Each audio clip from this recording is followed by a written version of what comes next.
करते हैं आप सभी लोग अच्छे से होंगे।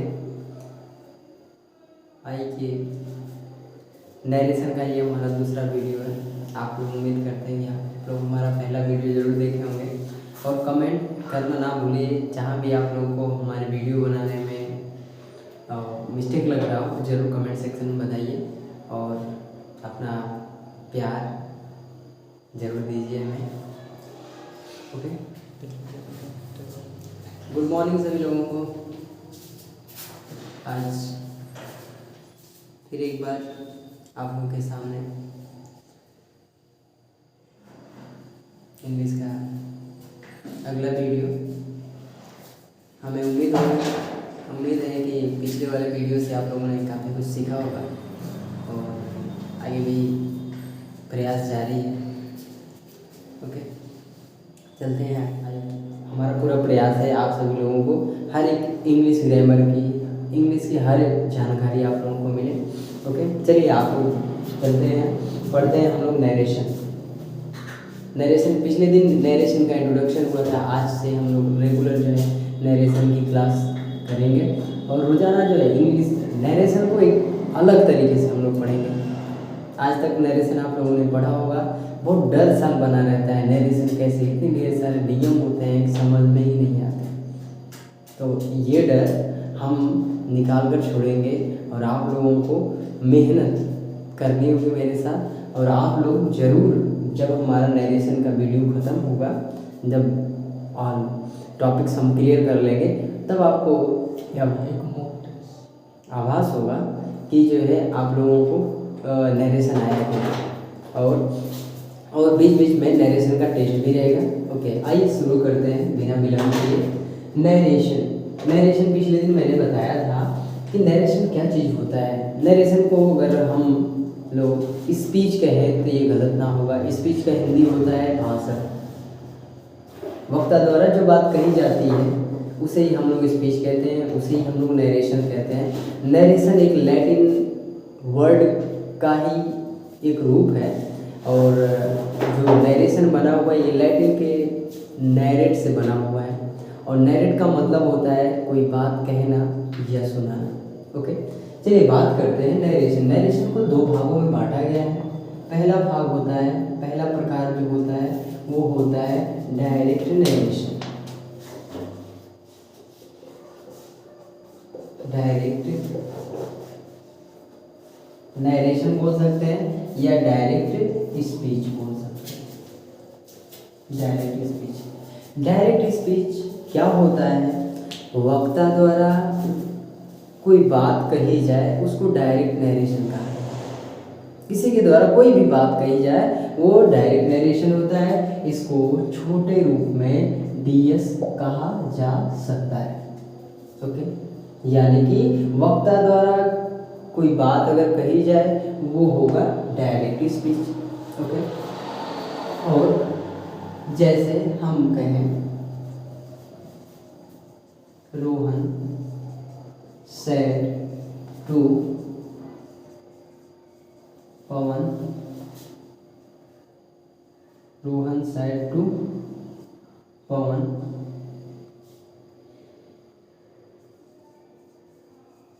Mohan is singing a song।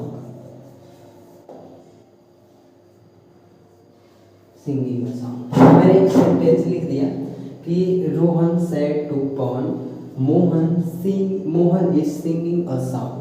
यहाँ पर रोहन के द्वारा कोई बात कही जा रही है। जिसके द्वारा कोई बात कही जाती है वो होता है सब्जेक्ट, यानी ये आपका हो जाएगा सब्जेक्ट और ये यहाँ से लेकर यहाँ तक का भाग ये कहलाता है रिपोर्टिंग वर्ड और ये वाला जो वर्ड है ये कहलाएगा ऑब्जेक्ट, यानी सब्जेक्ट जिससे कहता है वो होता है ऑब्जेक्ट। ओके, बात करेंगे सभी चीज़ों पर डिटेल से। अब आगे चलते हैं। जो दूसरा भाग होता है वो होता है इनडायरेक्ट स्पीच। इनडायरेक्ट स्पीच, इसको शॉर्ट फॉर्म में IDS कह सकते हैं। इसको शॉर्ट फॉर्म में IDS हम लोग कह सकते हैं, इनडायरेक्ट स्पीच इसको कह सकते हैं। ओके माय डियर, आगे देखते हैं कैसे चेंज होता है। तो ये देखिए इनडायरेक्ट स्पीच क्या होता है। Rohan told Pawan that Mohan was singing a song। ध्यान से देखिएगा कि जो ऊपर वाला सेंटेंस है इसमें रोहन सैड टू पवन, रोहन के द्वारा कोई बात जो है पवन से कही जा रही है। रोहन के द्वारा कोई बात जो है पवन से कही जा रही है। आप लोग पढ़ा होगा कि जो वाक्य में कार्य करता है वो सब्जेक्ट कहलाता है, और यहाँ पर रोहन के द्वारा पवन को कहा जा रहा है, यानी कहने का काम रोहन कर रहा है। तो जो कार्य करता है सब्जेक्ट वाक्य में वो सब्जेक्ट होता है। तो यहाँ पर रोहन सब्जेक्ट होगा। ओके, तो यहाँ पर ये सब्जेक्ट हो गया। अब जिससे सब्जेक्ट कह रहा है, जिससे सब्जेक्ट द्वारा जिसको कहा जा रहा है, जिसके द्वारा कार्य कराया जा रहा है, वो हो जाएगा ऑब्जेक्ट। ये ऑब्जेक्ट हो गया। और ये सॉरी ओके, आगे चलते हैं हम लोग। ये सैड टू जो है ये हो जाएगा रिपोर्टिंग वर्ब। अभी बात करते हैं डिटेल से इसके बारे में। एक मिनट थोड़ा सा हम लोग प्रयास करेंगे कि देखेंगे। ये आपका ऊपर वाला रहा, रोहन के द्वारा ये बात कही जा रही है, तो ये हो जाएगा डायरेक्ट स्पीच। और यहाँ पर रोहन के द्वारा कही गई बात को किसी अन्य व्यक्ति के द्वारा कहा जा रहा है, तो ये हो जाएगा इनडायरेक्ट स्पीच। ओके, अब बात करते हैं कि जो ऊपर वाले सेंटेंस में और नीचे वाले सेंटेंस में कंपैरिजन करेंगे और देखेंगे कि चेंजेस क्या क्या हो रहे हैं, परिवर्तन कहाँ कहाँ है। तो माय डियर सामने दिख रहा है, यहाँ टोल्ड हो गया है, था क्या सैड टू था। यहाँ इन्वर्टेड कामा था तो यहाँ पर डैड हो गया है, और यहाँ पर इज था तो यहाँ पर वाज हो गया है। माय डियर इतना चेंजेस हैं। इन सारे चेंजेस करने से पहले कुछ बातों का ध्यान रखना पड़ेगा कि ये जो सब्जेक्ट है, आखिर आइए बात कर लेते हैं कि हर एक पार्ट का क्या क्या नाम होता है, उसके बाद हम लोग को बात समझ में आएगी। तो जो वर्ड, जो सेंटेंस इन्वर्टेड कामा में लिखा होता है वो कहलाता है रिपोर्टेड स्पीच।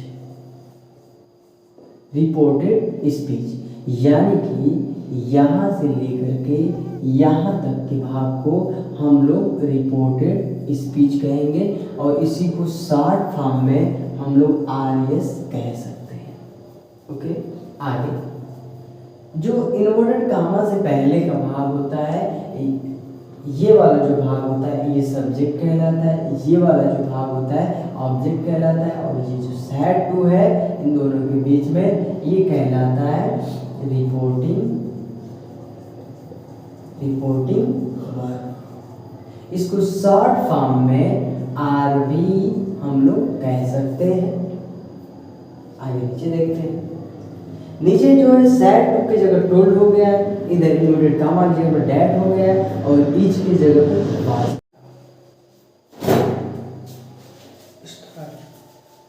स्टार्ट हो गया है वीडियो।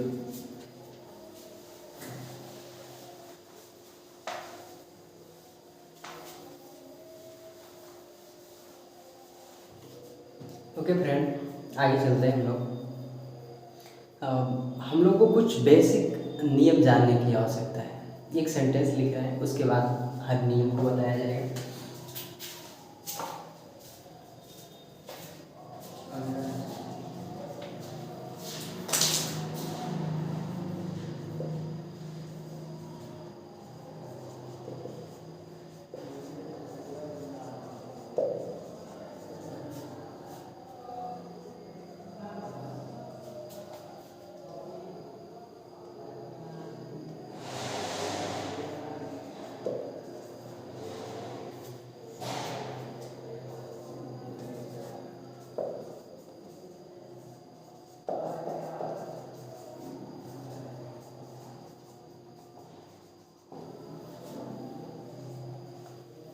ओके जी, मैंने सेंटेंस को लिख दिया है। Siya said to Garima Priya is writing a letter. ये मैंने सेंटेंस लिख दिया है।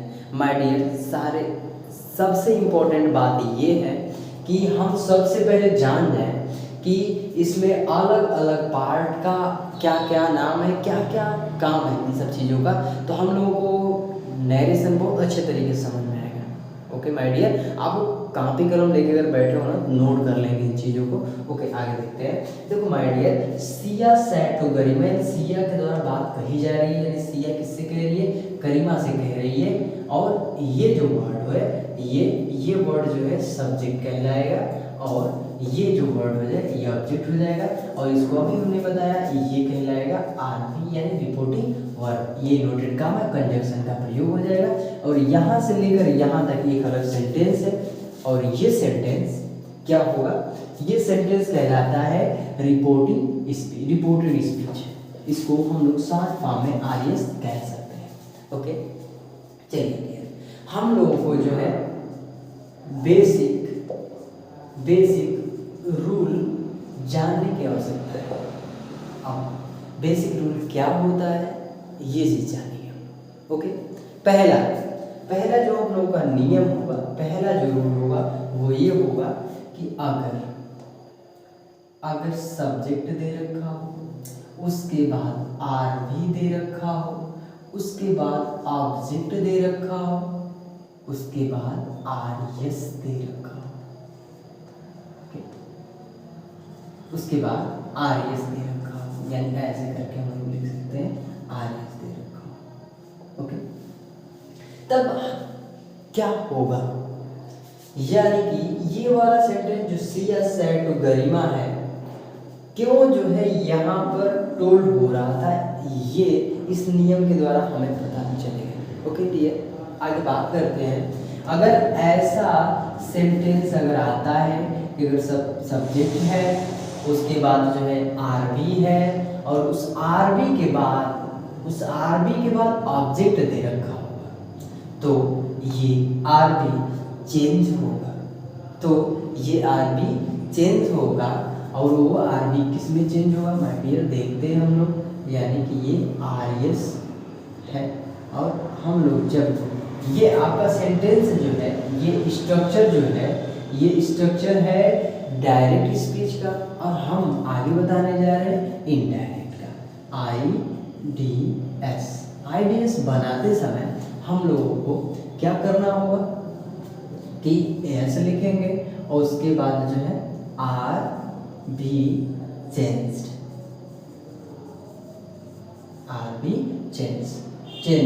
ओके, यानी आरबी जो होगा वो बदल जाएगा, बाकी सब वैसे ही रहेगा। ओके, आगे बात करते हैं, बनाते हैं, इसको देखते हैं। सिया सेड टू गरिमा, तो यानी हम लोग इसको बनाएंगे, क्या बनेगा, सिया टोल्ड गरिमा। अब एक बात और है, यहाँ पर इन्वर्टेड कामा की जगह पर कंजक्शन दैट का प्रयोग कर देंगे हम लोग, यहाँ हो जाएगा that. Siya told Garima that, ये सेंटेंस लिखेंगे, प्रिया was writing a letter। My dear, ये मैंने सेंटेंस बना दिया। Sia told Garima that Priya was writing a letter। Okay, आगे चलते हैं। कुछ यहाँ पर कुछ चेंजेस और देख लेते हैं हम लोग कि कैसे सेट था। तो देखते हैं, अगर ऐसे सिचुएशन आएगा, ऐसे सेंटेंस आएंगे कि जब सब्जेक्ट होगा, उसके बाद रिपोर्टिंग वर्ब होगा, और रिपोर्टिंग वर्ब के बाद ऑब्जेक्ट होगा, रिपोर्टिंग वर्ब के बाद ऑब्जेक्ट होगा, तो चेंज होगा, किस में चेंज होगा, आरबी में चेंज होगा, आरबी में चेंज होगा। अब देखते हैं आरबी की जगह क्या क्या हो सकता है। अगर आरबी की जगह अगर से रहेगा तो ये बनेगा टेल्स, से रहेगा तो टेल बनेगा। अगर सेज रहेगा तो ये बनेगा टेल्स। ओके, अगर S A Y I N C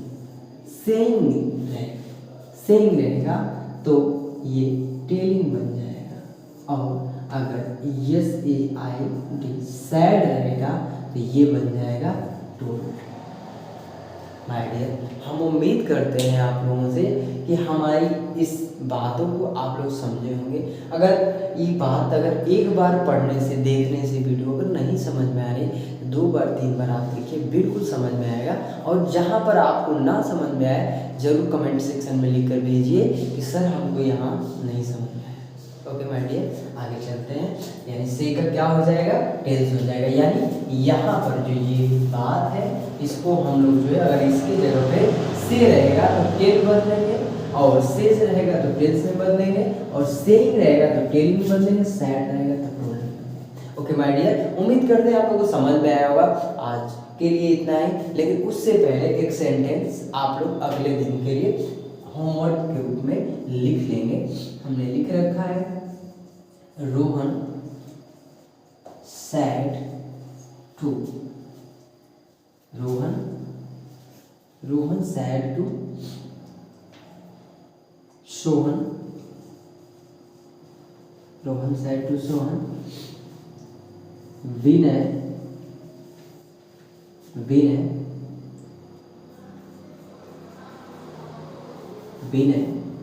is playing cricket. आप लोग कल अगले दिन इसको बना करके दिखाएंगे। ओके, कमेंट बॉक्स में जरूर इसको आप लोग इसको कमेंट बॉक्स में जरूर लिख करके इसका नरेशन, इसका इनडायरेक्ट स्पीच बनाकर जरूर भेजेंगे, ताकि हमें भी लगे कि हमारे स्टूडेंट लोग कितने अच्छे हैं, कितने लोग सही कर पा रहे हैं। ओके माय डियर फ्रेंड्स, ज़्यादा से ज़्यादा इस वीडियो को शेयर कीजिए, लाइक कीजिए, अपना प्यार हमको दीजिए। धन्यवाद आप सभी लोगों को।